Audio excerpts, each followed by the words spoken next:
Namo tassa bhagavato arahato samma sambuddhassa.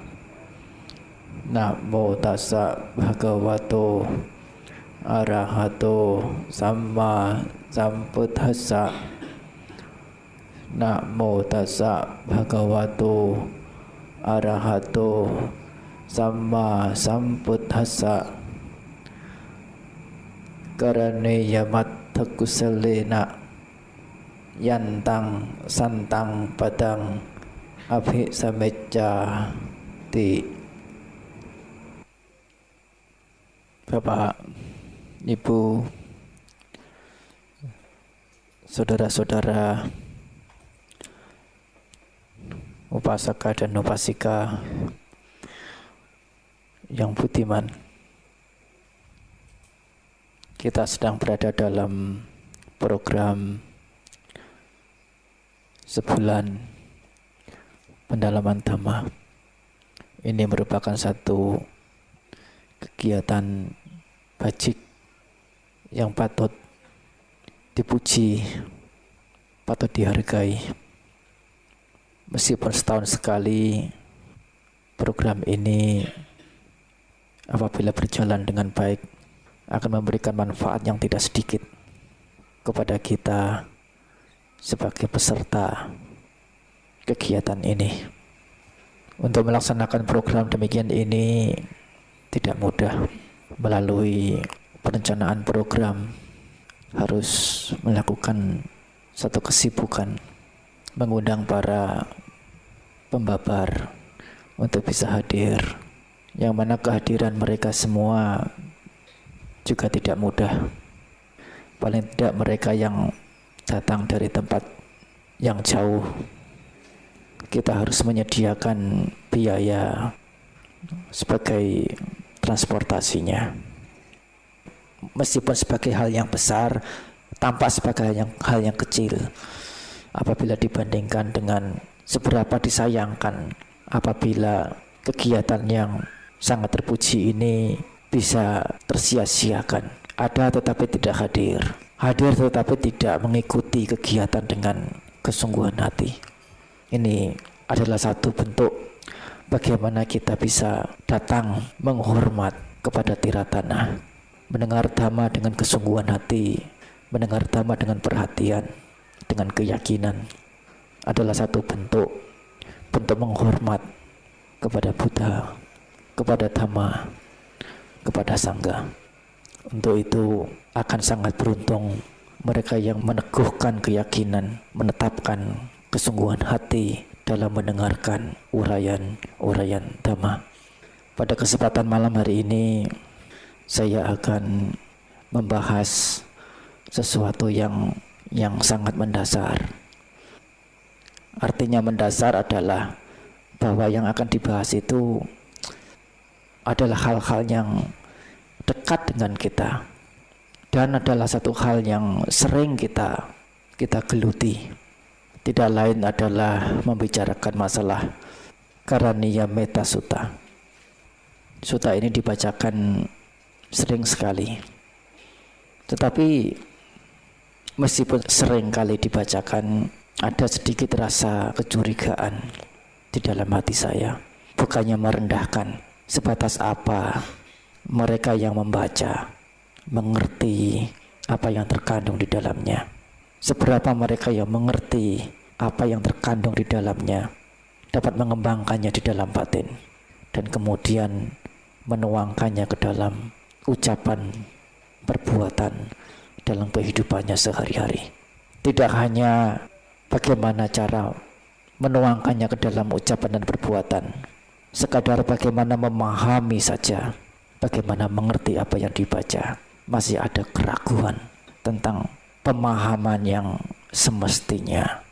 Namun sebelum menguraikan Karaniya Metta Sutta, marilah kita menilik ke dalam diri masing-masing, menilik ke dalam batin.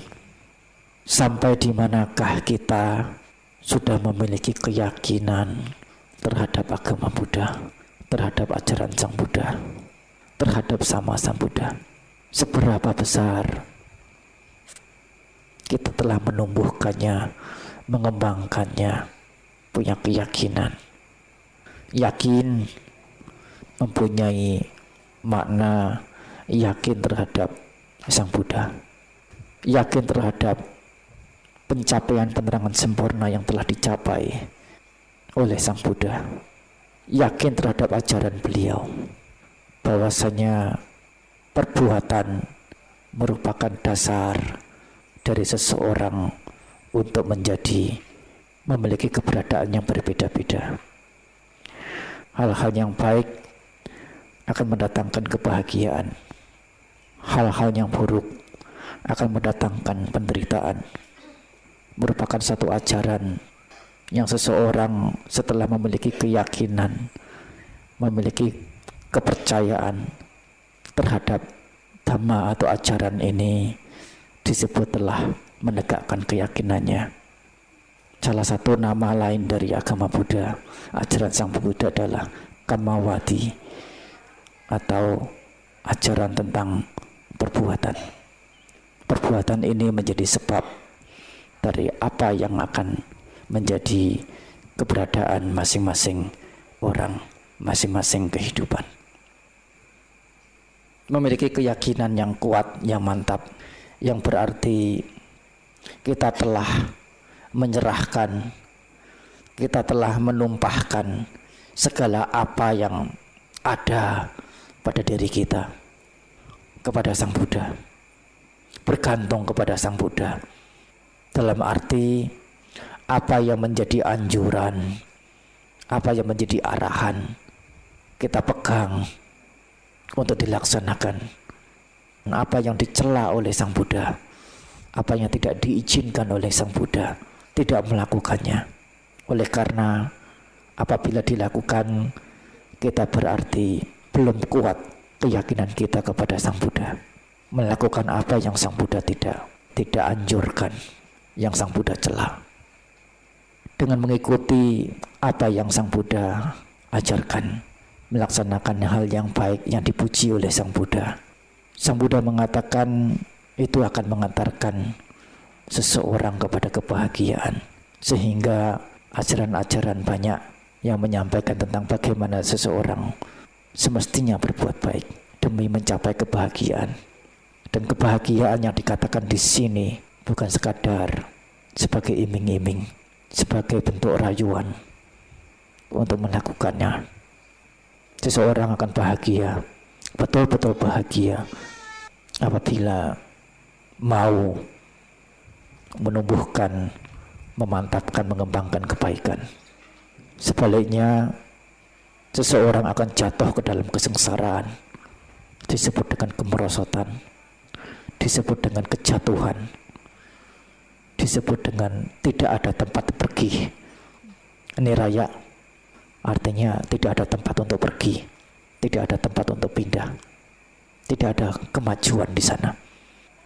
Ini bukan sebagai satu ancaman, ya, tetapi satu penegasan, satu penerangan, satu penyadaran, sungguh-sungguh satu penderitaan karena perbuatan-perbuatan tidak baik. Dengan memiliki dasar keyakinan kepada Buddha, Dhamma, Sangha, menyerahkan kehidupan kepada Sang Buddha dalam arti tetap menjadikan beliau, Sang Buddha, beserta Dhamma dan Sangha sebagai alat untuk bergantung, sebagai alat untuk mengingat. Apapun yang kita lakukan, kita ucapkan, kita pikirkan, kita ingat kepada Tiratana, kita ingat kepada Buddha, Dhamma, dan Sangha. Tidak hanya kepada person, kepada Sang Buddha, tetapi juga kepada hal yang bukan person, yaitu kepada ajaran beliau, yakin kepada ajaran beliau. Mereka-mereka yang keras kepala, belum sungguh-sungguh bagaimana menanamkan, menumbuhkan, mengembangkan keyakinan, akan menjadi banyak alasan-alasan. Tetapi ini adalah ajaran kebenaran. Sang Buddha memberikan sesuatu yang benar. Meskipun Sang Buddha itu hanya mengajar dan tidak ada urusannya dengan apa yang masing-masing orang lakukan. Tidak semestinya orang untuk meremehkan. Sang Buddha kan sudah parinibbana, dan itu hanya ajaran saja. Saya melakukan apa yang jelek, Sang Buddha tidak cela. Sang Buddha tidak bisa tahu, tidak bisa menghukum. Sehingga apapun yang saya lakukan bebas.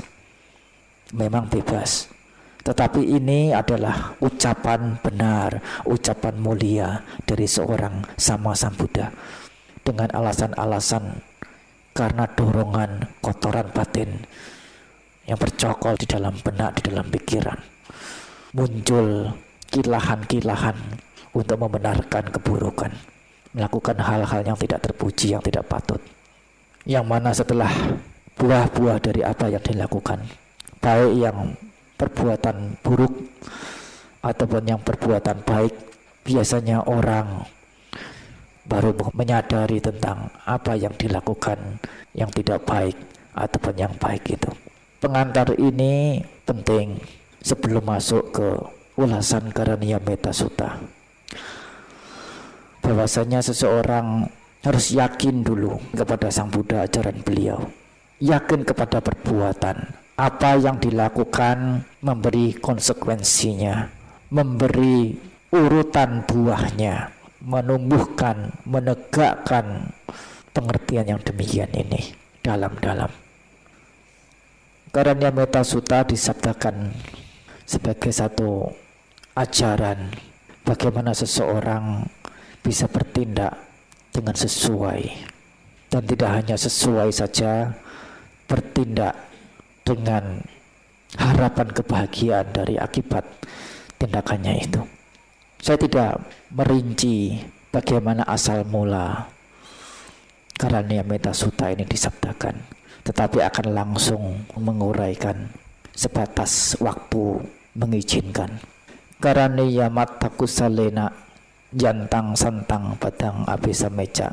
Seseorang semestinya bertindak, semestinya melakukan kewajiban-kewajiban, yang mana yang disebut kewajiban ini adalah satu bentuk kewajiban yang mengantar seseorang kepada tujuan yang damai. Ini arti dari kalimat yang dibacakan tadi. Barang siapa mengharap tujuan yang damai atau jalan ke kedamaian, hal-hal berikut ini adalah hal-hal yang patut dilakukan. Sako sebagai orang yang berkemampuan, sebagai orang yang cakap, sebagaimana kemampuan atau kecekapan ini mendatangkan buah-buah keberhasilan. Seseorang menekankan arti penting dari kemampuan atau ketangkasan ke dalam batin, merenungkannya di dalam hati, bahwasanya ini adalah kemampuan. Seseorang semestinya memiliki kemampuan, memiliki ketangkasan. Oleh karena dengan mempunyai kemampuan dalam bidang apapun, ini sebagai jalan, sebagai cara untuk mendapatkan apa yang diharapkan. Mampu tidak bisa langsung datang, tetapi mampu ini harus dimulai dari berlatih, melakukannya mulai sedikit-sedikit hingga terlatih, hingga disebut dengan mampu. Ini dipaparkan di sini tentang Karaniya Metta Sutta, tentang hal-hal yang sifatnya orang mengatakan biasa-biasa. Tidak ada sesuatu yang luar biasa, ajaran yang tinggi, yang dalam, yang biasa orang harapkan. Ajaran tentang anicca, ajaran tentang anatta, tentang paticca samuppada, tentang bodhipakkhya dhamma. Nah, itu mereka biasa mengharap. Memang itu adalah ajaran-ajaran yang tinggi yang patut untuk dipahami, untuk dicapai. Tetapi tidak bisa seseorang mencapainya apabila tidak ada dasar, tidak ada landasan. Apa dasarnya, apa landasannya adalah hal-hal yang sifatnya biasa-biasa ini, mempunyai kualitas-kualitas mental yang baik, yang sifatnya masih biasa, mempunyai kemampuan sako, ujuk, mempunyai kejujuran, suhuju, ketulusan. Hal-hal semacam ini adalah hal-hal yang biasa. Tetapi hal yang biasa ini apabila seseorang tidak tumbuhkan dulu, tidak kembangkan dulu, sulit kemungkinan bagi orang itu untuk maju ke depan, memahami, mencapai hal-hal yang jauh lebih lembut, lebih dalam. Tidak punya dasar. Karena tidak punya dasar, tidak bisa tegak. Dan yang tidak tegak itu artinya adalah runtuh, ambruk, disebut dengan tidak ada itu sendiri. Seperti menanam sawi di tanah yang kering, di tanah yang tidak digarap dulu, tidak dibuat gembur, tidak diberi pengairan, bukan menjadi tanah yang siap untuk ditanami tanaman. Demikian pula dengan batin. Apabila batin tidak dipersiapkan, tidak digarap dulu dengan hal-hal yang mendasar untuk mencapai dhamma-dhamma, ajaran-ajaran yang tinggi, yang luhur, yang dalam, sulit untuk memungkinkan. Meskipun sepertinya mengerti, sepertinya memahami, tetapi apa yang dipahami itu hanya sekadar sebagai bayang-bayang dan merasa tidak ada kaitannya dengan kehidupan dia, oleh karena memang belum mencapai, belum mengerti, belum memahami tentang apa yang benar-benar terkandung di dalamnya. Sebelum kita memulai dengan hal-hal yang luhur, yang tinggi, yang dalam, tentang samatha, tentang vipassana, memulainya dengan yang biasa-biasa, yang normal-normal, yang menjadi dasar. Dan tidak hanya sebagai dasar saja, tetapi juga yang paling berkaitan, berkecimpung dengan kehidupan sehari-hari. Bahagia dan sedih berkaitan dengan hal-hal yang biasa-biasa ini. Punya kemampuan, punya kejujuran, ketulusan. Berikut 3 hal ini, dan kemudian ada yang poin-poin yang lainnya dibaca untuk terlebih dahulu direnungkan masing-masing poin. Sako punya kemampuan. Apa itu kemampuan? Mengapa dengan kemampuan? Apa tujuannya? Demikian pula dengan kejujuran, ketulusan. Seseorang sepatutnya menjadi jujur. Mengapa dengan ketulusan, dengan kejujuran? Apa tujuannya? Ini adalah hal yang biasa-biasa. Meskipun biasa, bukan berarti kemudian direndahkan, bukan kemudian disepelekan, bukan kemudian tidak berpaling muka terhadapnya. Oleh karena kalau merendahkan, berpaling muka terhadap hal-hal demikian ini, seseorang tidak bisa tegak, tidak bisa berada untuk memahami hal-hal yang lebih luhur, lebih tinggi. Ajaran Sang Buddha adalah ajaran yang lembut, amat lembut. Beliau mengajarkan ajaran beliau tidak langsung kalau kepada berumah tangga. Sebab ajaran beliau ini sangat lembut, begitu dalamnya. Sang Buddha memulai dengan yang disebut dengan Anupupi Kata, atau ajaran yang beruntun, ajaran yang bertingkat. Dana, sila, sagga, kama dinawa, nekama nisangsa. Apa itu memberi? Dari yang wajar-wajar, dari yang biasa-biasa. Bersila, melaksanakan kemoralan. Sagga, hal-halnya menyenangkan yang biasa orang harapkan berkenaan dengan pelaksanaan dana dan sila ini. Dilanjutkan dengan celah atau cacat dari menyenangkan kehidupan, menyenangkan kesenangan indrawi, kesenangan duniawi. Bahwasanya kesenangan kebahagiaan yang bersifat duniawi ini ada cacatnya, ada racunnya, ada celahnya. Tidak sepatutnya seseorang menjadi terikat dengan kebahagiaan semacam itu. Kebahagiaan duniawi adalah kebahagiaan yang hanya sedikit senangnya, tetapi banyak deritanya. Demikian Sang Buddha menyatakan. Untuk itulah dengan berpegang teguh kepada hal-hal demikian ini, kita memulai dengan apa yang wajar-wajar, yang seseorang, yang diri kita masing-masing mampu untuk lakukan. Dan apa yang kita lakukan ini ada harapan untuk mendatangkan kebahagiaan, melakukan dengan kesadaran, melakukan dengan keyakinan, menjadi orang yang berkemampuan, menjadi orang yang jujur, menjadi orang yang tulus. Sebelum bisa mempunyai kemampuan, sebelum bisa bertindak secara jujur, berbicara jujur, tulus. Ini semua perlu pengembangan, perlu perenungan, perlu pengulangan di dalam batin. Pemunculan, pengulangan, pengembangan, pemantapan hal-hal demikian ini adalah disebut dengan pengembangan batin. Dalam bahasa Pali disebut dengan bhavana.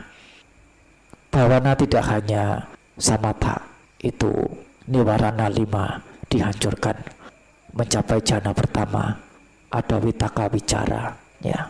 Sedemikian tinggi, tidak mengerti apa itu. Vipassana, bagaimana seseorang memahami anicca, bagaimana seseorang memahami ketanpa dirian, tanpa inti, merenungkannya, mengembangkannya. Hal-hal yang wajar, yang biasa-biasa, yang betul-betul berkaitan, berkecimpung dengan kehidupan sehari-hari, memberikan rasa, memberikan siraman kebahagiaan, justru tidak ada pada perhatian. Mengembangkan di dalam batin disebut dengan pengembangan batin, yaitu bhavana. Bhavana bukan berarti harus samatha, vipassana, tidak harus. Apapun ajaran Sang Buddha kita terima, kita baca, kita dengar.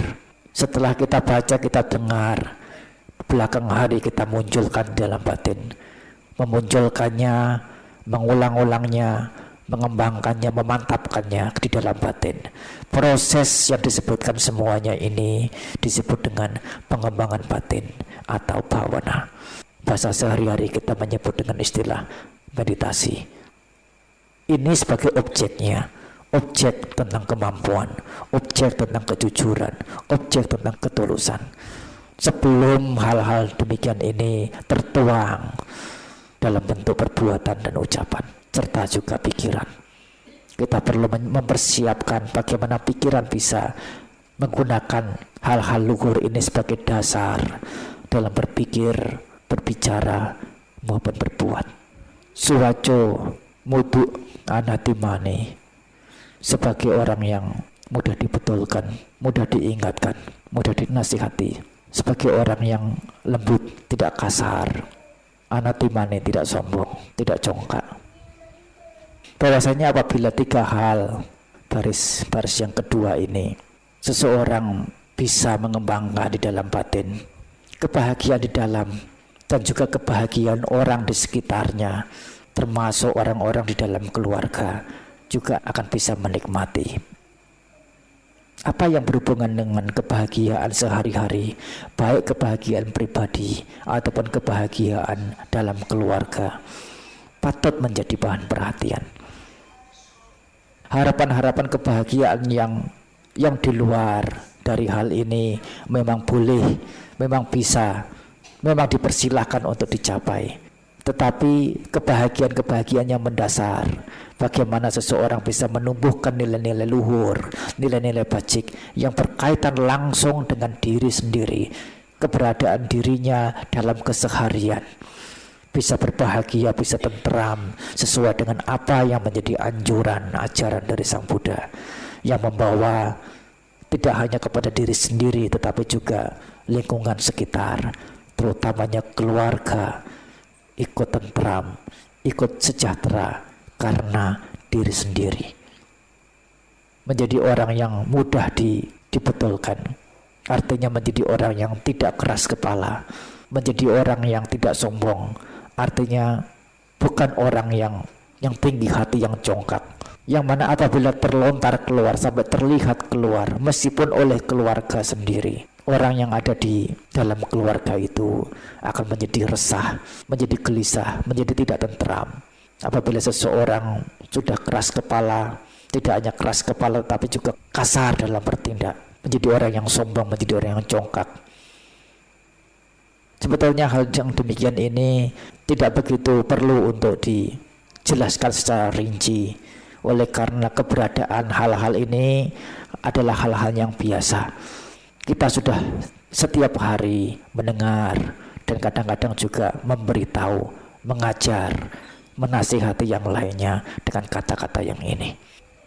Santusako cak subharo cak apakido cak salahu kawuti. Santusako adalah orang yang berpuas, artinya mempunyai kepuasan, Bagaimana dengan kepuasan ini? Yaitu kepuasan terhadap apa yang telah menjadi hak milik. Ini yang pertama. Puas dengan apa yang telah dicapai, yang telah diusahakan dengan optimal. Ini yang kedua. Yang ketiga adalah puas dengan menggunakan apa yang dimiliki dengan yang wajar-wajar, tidak over. Tidak over ini ada dua sisi. Over terlalu banyak, apa yang didapat sekian, tetapi mengeluarkannya lebih dari itu, terlalu over. Atau meskipun punya banyak, tidak over, tidak melebihi dari kepantasan. Dalam hal kebutuhan sehari-hari pun, dalam hal kehidupan kita, katakan saja rumah tempat tinggal mempunyai tujuan sebagai tempat bernaung, tinggal hanya untuk 4 atau 5 orang dalam satu rumah. Tidak semestinya membangun untuk dalam keluasan yang lebih, yang sangat berlebihan. Boleh dengan menggunakan kekayaan apa yang dimiliki itu untuk menghias, untuk membuat nyaman, tetapi terlalu over, terlalu berlebihan.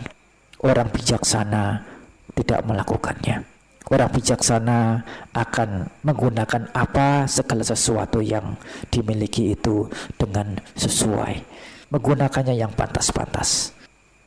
Ini adalah bagaimana seseorang bijaksana terhadap apa yang dimiliki.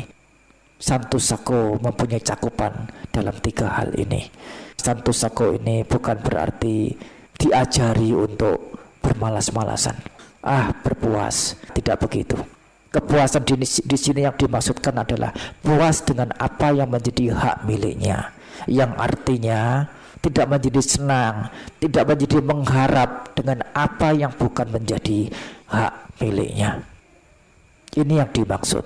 Yang mana kalau seseorang sudah berharap, sudah puas, sudah menyenangi barang-barang atau hal-hal yang bukan menjadi hak miliknya, ini adalah lampu kuning. Lampu kuning dalam tindak pelanggaran kemoralan. Tujuan dari mempunyai kepuasan, berpuas pada apa yang dimiliki adalah sebagai satu batasan agar seseorang bisa berada pada nilai-nilai kemoralan. Puas kepada harta sendiri, puas terhadap apa yang dimiliki sendiri, memiliki suami, memiliki istri sendiri. Tidak berpuas, tidak bersenang kepada istri atau suami orang, kepada harta orang, kepada apa yang bukan dimiliki, yang bukan hak miliknya. Ini yang dimaksud dengan berpuas. Subharo sebagai orang yang mudah dirawat. Tinggal dimanapun, apabila seseorang gampang untuk dilayani, dirawat sebagai kepala rumah tangga, sebagai ibu rumah tangga pun, sebagai anak-anak pun, mudah bagaimana orang lain memberikan bantuan, memberikan kenyamanan. Ini akan bisa menyenangkan semua yang ada di sekitar dan menjadi orang yang mudah untuk dirawat, nyaman untuk diri sendiri juga. Apabila tidak mudah untuk dirawat, diri sendiri akan penuh dengan ketidakpuasan. Mengapa tidak demikian? Mengapa begitu? Mengapa begini? Penuh dengan ketegangan, penuh dengan kekeruhan. Ini kalau seseorang sulit untuk dirawat, diri sendiri yang akan tersentuh dulu, akan terkena dulu. Baru kemudian orang di sekitarnya juga akan menjadi terpengaruh. Suasana menjadi tidak sejuk, menjadi tegang, tidak menyenangkan. Apa kico? Tidak sibuk. Ini banyak ditanyakan. Apa yang dimaksud dengan tidak sibuk? Kalau tidak sibuk, wah ini untuk biku saja ini. Wah kalau biku dikatakan tidak sibuk, ya bikunya malas-malasan. Ya. Ini untuk biku, tetapi juga untuk berumah tangga supaya tidak sibuk. Jangan menjadi orang yang sibuk. Tetapi kata-kata sibuk di sini bukan artinya sibuk melakukan hal-hal yang semestinya. Sebagai orang yang bergelut dengan pengembangan batin, sibuk dengan pengembangan batin siang dan malam, sibuk memberikan pelayanan, memberikan bantuan kepada orang yang membutuhkan pada hal-hal yang sesuai, yang pantas, adalah perlu untuk sibuk. sebagai berumah tangga, bekerja yang benar, yang sesuai, bekerja dengan sungguh-sungguh, sibuk dengan bekerja yang demikian adalah hal yang pantas, adalah sibuk yang pantas. Tidak hanya sibuk dalam bekerja, tetapi juga sibuk dalam berbuat kebajikan adalah pantas untuk sibuk. Yang dimaksud tidak sibuk di sini dalam sutta ini adalah kesibukan pada hal-hal yang kurang memberikan manfaat. Hari ini ada berita, minggu depan ada konser paginya, sorenya ya ada siaran langsung bola, nanti lagi ada pertemuan apa dengan teman-teman untuk bersenang-senang, untuk ya apapun alasannya. Hal-hal kesibukan demikian ini yang dimaksud dalam sutta ini. Tidak menjadi sibuk dengan hal-hal yang seperti itu. Boleh sebagai berumah tangga untuk sekadar sebagai penyegaran, tetapi tidak menjadi sibuk. Oleh karena dengan sibuk dengan hal-hal seperti itu, tidak hanya hal-hal yang bermanfaat akan menjadi terbengkelai, tetapi juga mempunyai risiko untuk terjerumus, untuk jauh lebih ke dalam kepada hal-hal yang tidak bermanfaat, yang merugikan, yang mendatangkan atau yang mengarahkan kepada ambang-ambang kemerosotan. Sallahu kawuti. Sallahu kawuti ini ada dua pengertian. Pertama adalah bertindak cekatan, tidak lemat-lemet. Itu kalau orang Jawa bilang. Ya. Satu tindakan yang tidak disertai dengan keengganan, dengan kemalasan. Pengertian yang lain juga bisa berarti sallahu kawuti ini adalah tindakan yang penuh dengan perhatian, penuh dengan kehati-hatian, tidak menjadi sembrono. Setelah dilakukan baru berpikir, baru menyadari apa yang dilakukan, apa yang diucapkan tadi. Sallahu kawuti adalah satu perbuatan yang disertai dengan kehati-hatian, penuh perhatian, atau melakukan sesuatu dengan cekatan. Santindriyo mempunyai indera yang tenang. Nipako mempunyai pengertian-pengertian yang dapat digunakan untuk menjaga diri, untuk melindungi diri. Apakah bu artinya tidak melakukan sesuatu yang kekanak-kanakan. Kulesu ananuk itu tidak mengganggu keluarga-keluarga, tidak melekat, tidak ada kelekatan kepada keluarga-keluarga. Di situ disebutkan keluarga-keluarga, bukan satu keluarga di sini, tapi keluarga-keluarga. Oleh karena yang dimaksud adalah bukan keluarganya sendiri. Memang dalam pengertian dhamma tidak melekat pada keluarga, kepada suami, kepada istri, kepada anak, kepada saudara. Secara dhammanya tingkat tinggi itu memang demikian. Tetapi untuk kata di sini ini bukan demikian pengertiannya. Pengertiannya adalah tidak melekat, tidak ada kelekatan, tidak terlalu berurusan berkecimpung dengan keluarga orang lain. Itu yang dimaksud. Keluarga orang lain, entah itu posisinya sebagai anak, sebagai suami atau istri orang lain, walaupun itu sebagai orang tua dari orang lain, kepada siapapun. Dalam hal bergaul, akrab, perasaan yang intim, memang perasaan-perasaan yang baik. Tetapi tidak menggunakan perasaan akrab, perasaan intim itu secara fisik, secara sepenuhnya. Artinya tidak memiliki batas-batas dalam bergaul. Meskipun akrab, silakan akrab. Akrab itu baik, tetapi akrab secara batin. Secara fisiknya seseorang patut, layak untuk memiliki batasan-batasan. Sampai di mana seseorang bisa berhubungan dengan pihak keluarga yang lain. Kepada keluarga sendiri, bukannya melekat dengan keluarga sendiri, tetapi adalah dengan tetap bertanggung jawab, tetap ada perhatian kepada keluarga sendiri.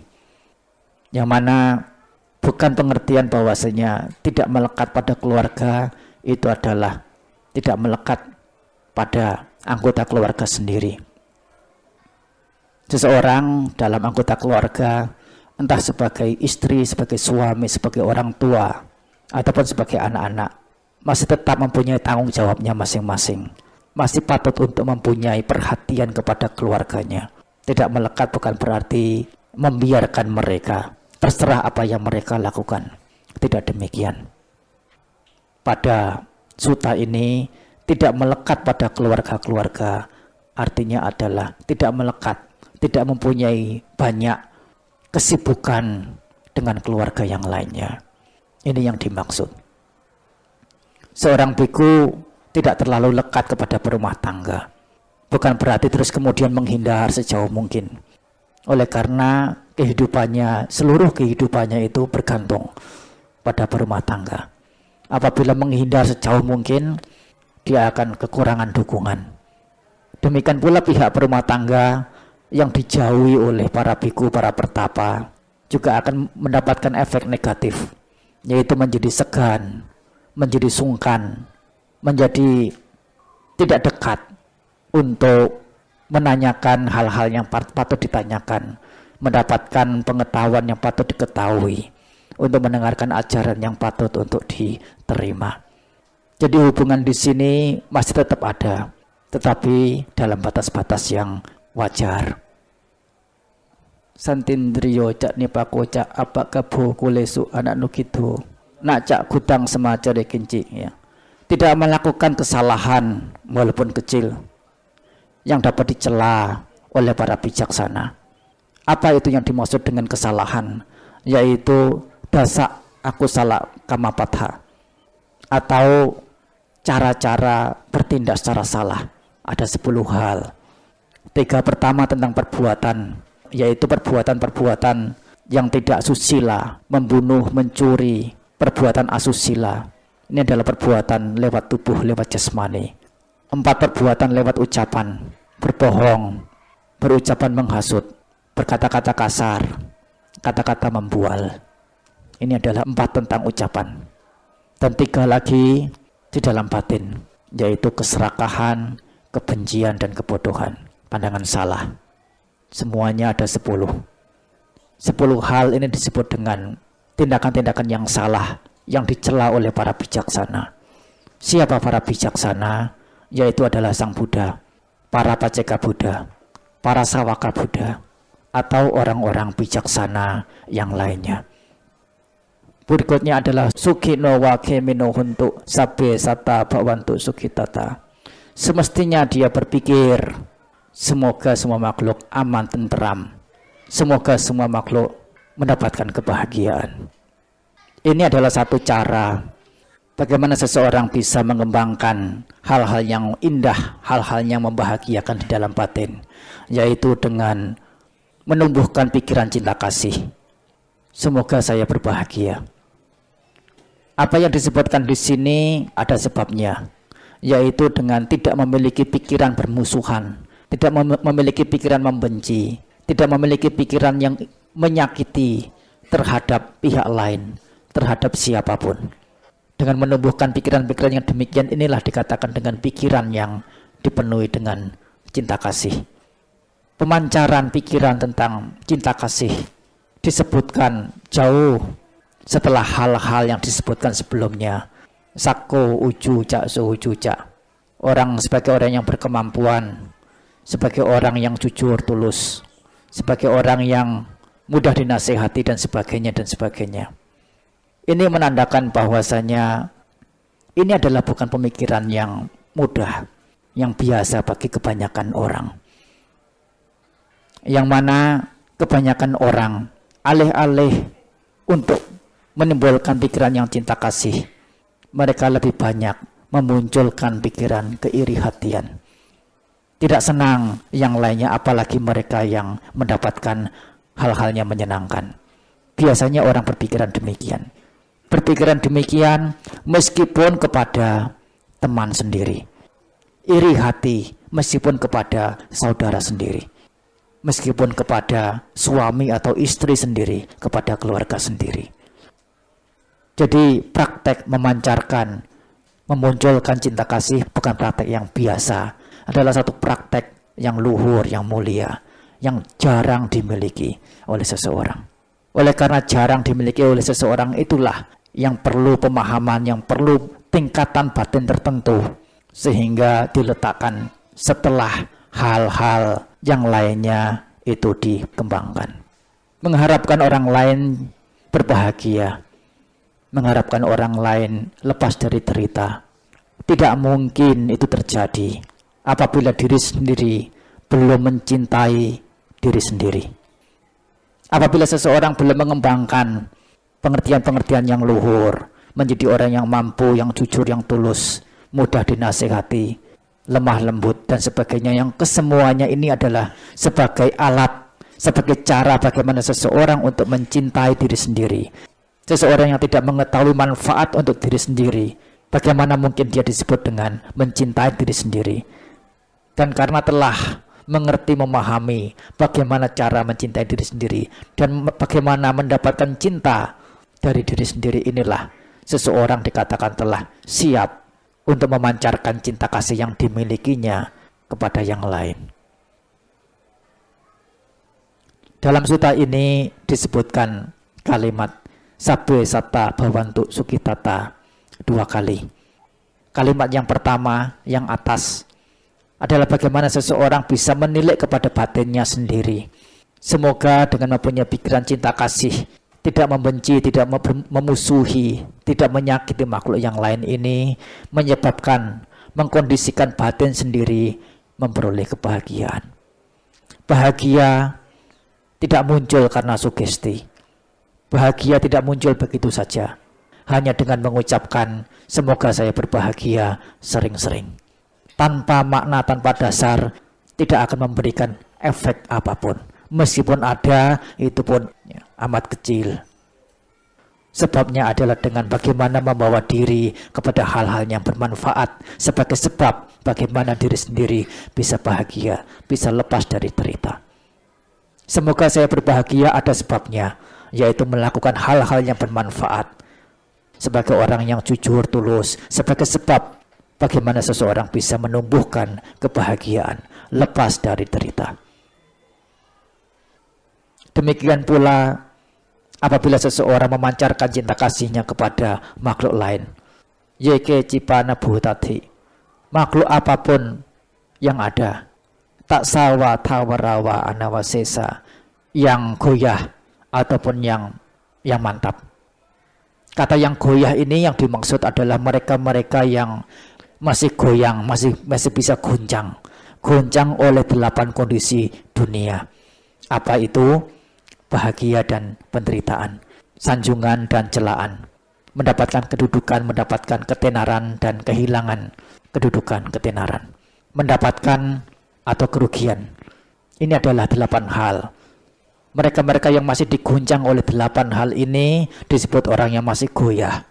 Tawara artinya orang yang teguh, yaitu mereka-mereka yang telah masuk kepada arus, paling tidak sebagai orang yang berada di tingkat kesucian pertama.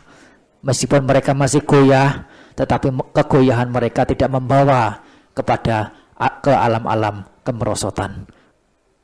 Atau dalam pengertian yang lain, makhluk yang goyah adalah semua makhluk hidup beserta dengan Sotapana, Sakadagami, dan Anagami. Mereka semua disebut dengan orang yang goyah, oleh karena masih bisa digoyah dengan 8 kondisi dunia.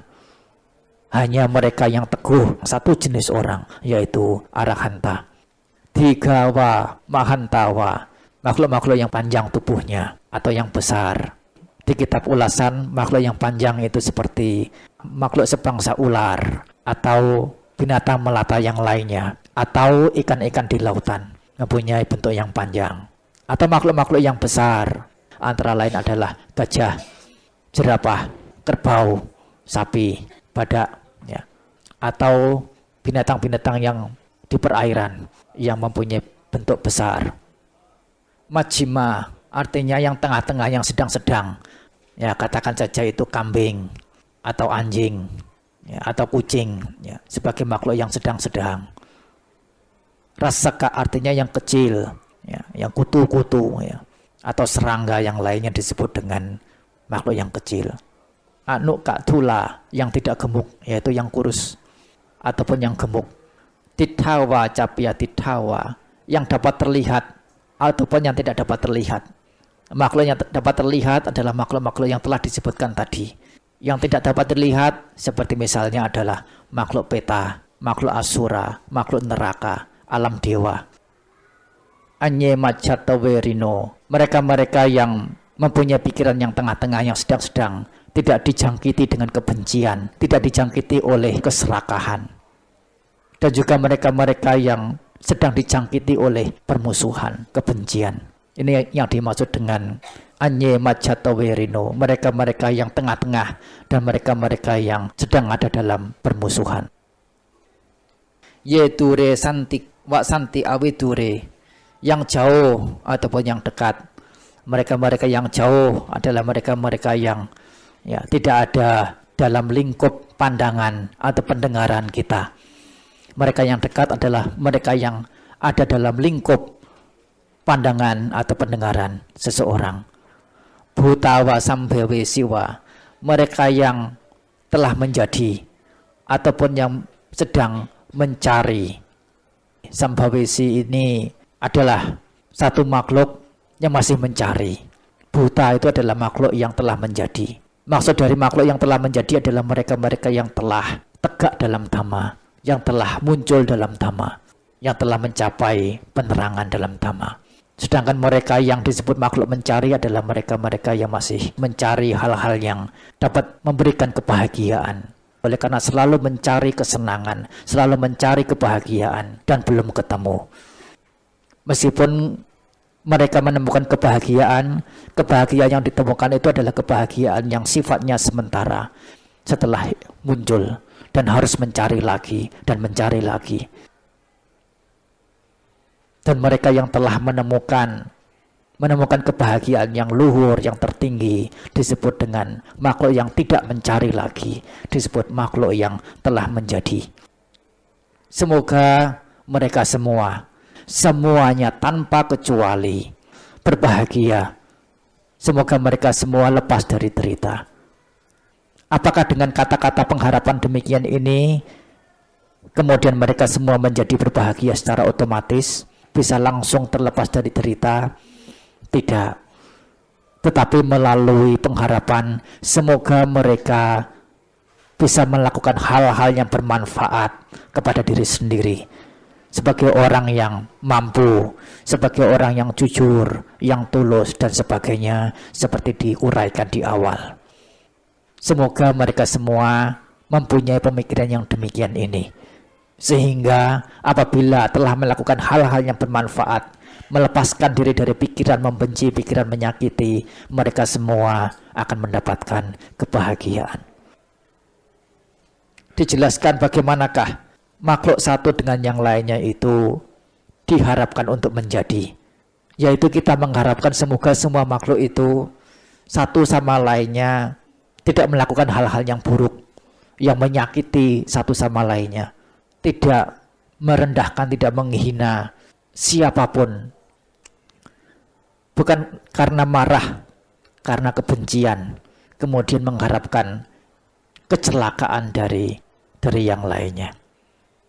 Bagaimana kita mengharapkan agar semua makhluk ini mengembangkan cinta kasih?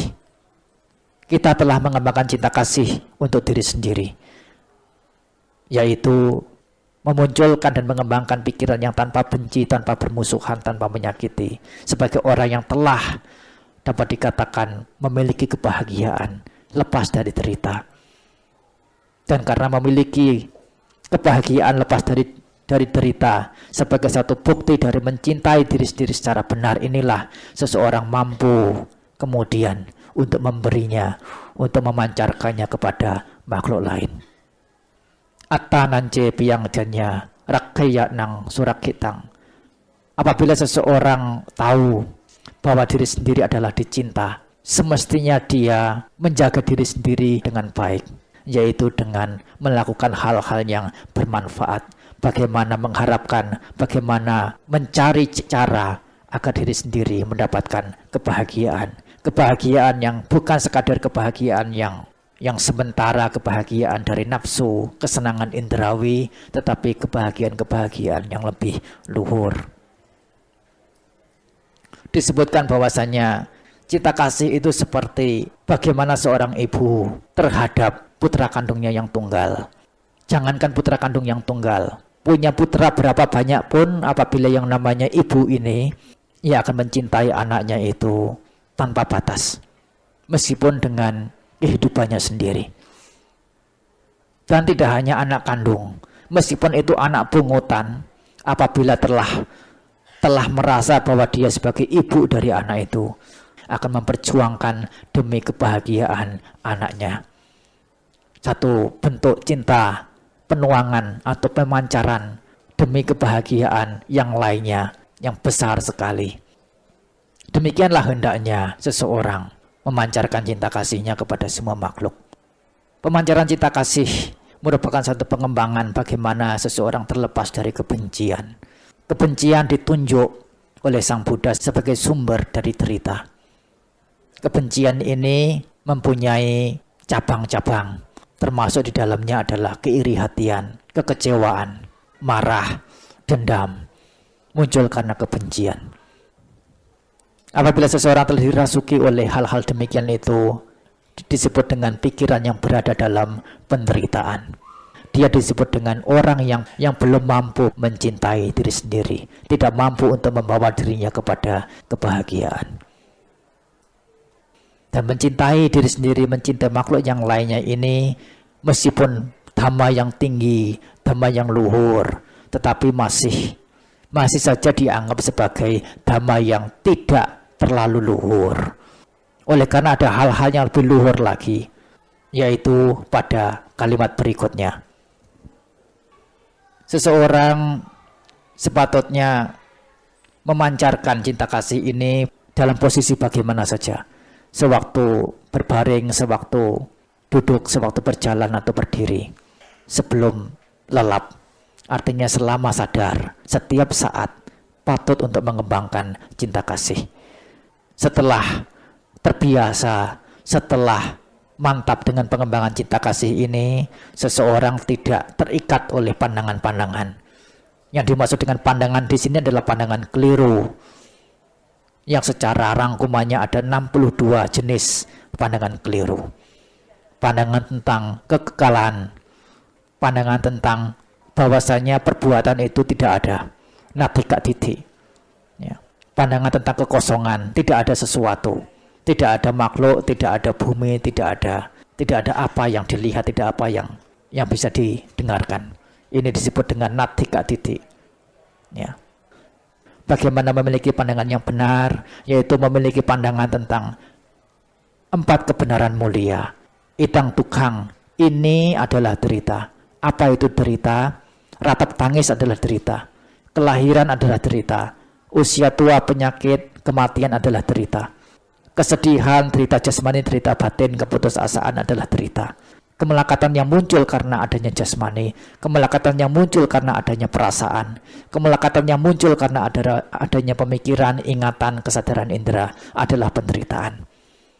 Ini disebut dengan mengerti tentang derita, bahwa ini adalah derita. Disebut dengan mempunyai pengertian yang benar, mengerti tentang sebab dari penderitaan itu, yaitu mengerti bahwasanya keinginan pada nafsu indrawi merupakan sebab dari derita.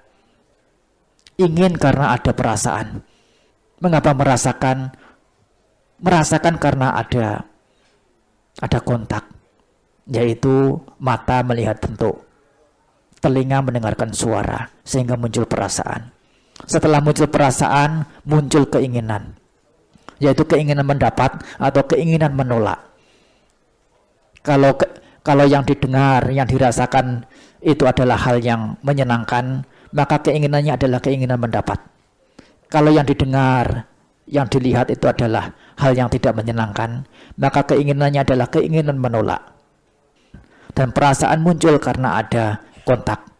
Mata melihat, telinga mendengar, tubuh menyentuh, lidah merasakan, hidung mencium bau. Kenapa ada kontak? Karena ada landasan indera mata, ada landasan indera telinga, ada landasan indera hidung, dan sebagainya dan seterusnya. Kenapa ada landasan indera? Oleh karena ada nama dan rupa, ada rupa ini, ada juga batin. Kenapa ada nama dan rupa? Oleh karena ada yang disebut dengan winyana atau kesadaran, kesadaran yang muncul. Kenapa ada kesadaran muncul? Karena ada pembentukan-pembentukan yang sifatnya batiniah, disebut dengan sangkara. Kenapa ada pembentukan-pembentukan yang sifatnya batiniah? Oleh karena masih ada kebodohan, ketidaktahuan, masih ada awija. Ada tanha, ada sumber. Ini oleh karena asal mulanya adalah adanya ketidaktahuan.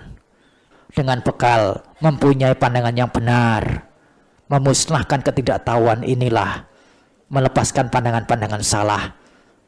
Dan tidak hanya sekedar melenyapkan pandangan salah, mencapai pandangan yang benar, seseorang melaksanakan tindak kemoralan dan dibarengi dengan mempunyai perhatian pada apa yang diterima, tidak menjadi senang atau tidak menjadi susah, apapun yang diterima, menjadi orang yang kokoh, yang tak tergoyahkan, yang mana keberadaan ini disebut dengan keberadaan di alam luhur, di alam Brahma.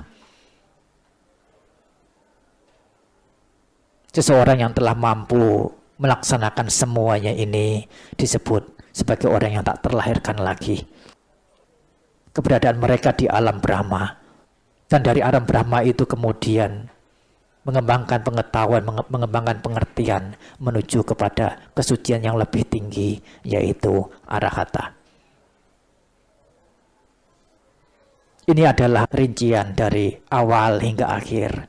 Mengerti yang akhir-akhir ini mungkin tidak paham, sehingga karena tidak paham, tidak tahu apa yang harus dimengerti, meskipun mendengar menjadi tidak tertarik lagi. Tetapi ini merupakan uraian berkenaan dengan karaniya metta yang harus diulas, yang harus dibahas secara tuntas sejak dari awal. Demikian adalah uraian-uraian yang dapat diberikan sehubungan dengan topik Karaniya Metta Sutta. Karaniya Metta Sutta ini pada awal mulanya adalah satu sutta yang dipakai agar seseorang menjadi merasa aman, merasa tidak terganggu. Utamanya gangguan dari mereka-mereka yang tidak terlihat, tidak tampak, dibacakan. Meskipun demikian, apapun alasannya, Karaniya Metta Sutta ini mempunyai makna, mempunyai dasar yang luhur, yang bisa membawa seseorang kepada kesejahteraan, kebahagiaan secara duniawi, maupun kebahagiaan di kehidupan berikutnya, hingga akhirnya ke kebahagiaan yang di luar atau di atas duniawi, kebahagiaan dalam kesucian.